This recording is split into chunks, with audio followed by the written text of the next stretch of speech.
Now there are two types of people that are going to love this show. Sadists and masochists. Now when I say that, I mean there are going to be those who enjoy watching Nagatoro toy with her senpai, and those who enjoy seeing senpai get toyed with. So the question is the romance in Don't Toy With Me Nagatoro something that's, decent? Is it healthy? Is it good? The answer is no. They're high schoolers, they don't know how to do healthy yet. Is it entertaining? Hell yes.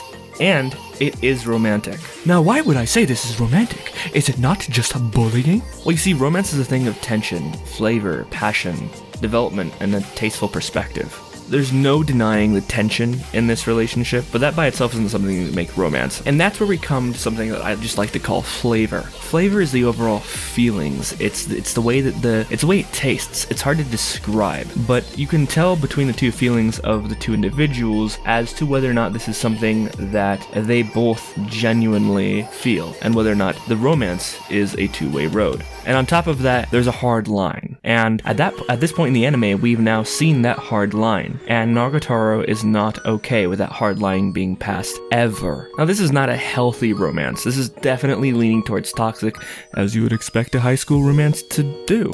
But it's passionate, it's mutual, the tension is there, and on top of that, it gives us a tasteful perspective into the psychology of both characters.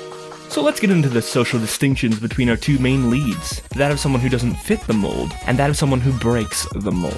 One of our main leads, Senpai, as we know him, has no need to fit in socially in the same way that others might. He's introverted, he's artistic, appreciating the beauty of life through his art and his writing for the most part. He likes going to lunch in the library alone, to where he can have his alone time. Definitely very introverted. I believe that our Senpai is an INFPT. He lacks confidence, he's emotional and critical of himself, he's able to refresh when he's alone, he spends a lot of time up in his head, and he can go with the flow even if it changes his plans. It's a rare personality type, and being content in his own little world, he's something different from what Nagatoro is used to, and he's a breath of fresh air to her. Nagatoro, who I'm almost definitely sure is an ESFP-A, is spontaneous and sadistic, making her a different cut of entertainer than your average ESFP. She is all about that stimulation that she can get out of life, and nothing quite gets her going like tears apparently. The show does a good job of showing the potential for growth in each of the characters, knowing that despite the relationship being pretty rough, that in a way they are growing from knowing each other, and we're seeing the development between the two characters, as Nagatoro is beginning to be a little bit nicer at times, and the main character has stood up for himself more the longer he's known Nagatoro, meaning that the actual relationship itself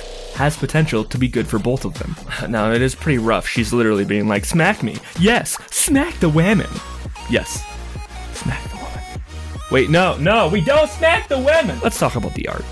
So the expressions in this series are absolutely priceless. Everybody knew that going in. You've seen the panels from the manga, and the anime delivered it so tastefully. The lighting, the saturation, the dilation in the eyes being just right when they throw it way off what it would be realistically. Yes, give me more of that. I love it. I love it every time. The expressions, just priceless. That's about all I have to say about the art. I have a feeling as the show goes on, we're gonna get a lot deeper themes. I've read very little of the manga. I have gotten ahead of the anime and the manga, but I've read very little of it. Still not knowing very much, I can say that I'm pretty confident at some point we're going to get some deeper themes in this show. The first 4 episodes have hit it off with me every single episode, and I know a few of the manga readers are taking up issue with the fact that we have seemed to have missed certain scenes that were particularly relevant in episode 4, but if you haven't noticed, which I'm sure most of us have who've looked at cross-referencing the manga and the anime at all, everything's out of order. So if we're not getting something in the episode that you want to see, then it's likely that we will get that in a different episode, because they're chopping up and changing the order of events for what happened in the manga, partially just to fit the flow of anime better, which honestly, I feel like they're making the right call with what they're doing, and they're going to make the build up to different things a little bit more satisfying with the first season, considering the amount of time they have to put out a season, the amount of episodes they can fit into a season. I think their choice for pacing is going to pay off by the time we're done with the first season. I hope I'm not proven wrong. I hope I'm right about this. Let me know down in the comments what you guys think. If you think I'm right, or if you think I'm full of shit. But I'm probably right. Hey, if you've watched this far in, I'm almost at 500 subscribers. Half 1,000.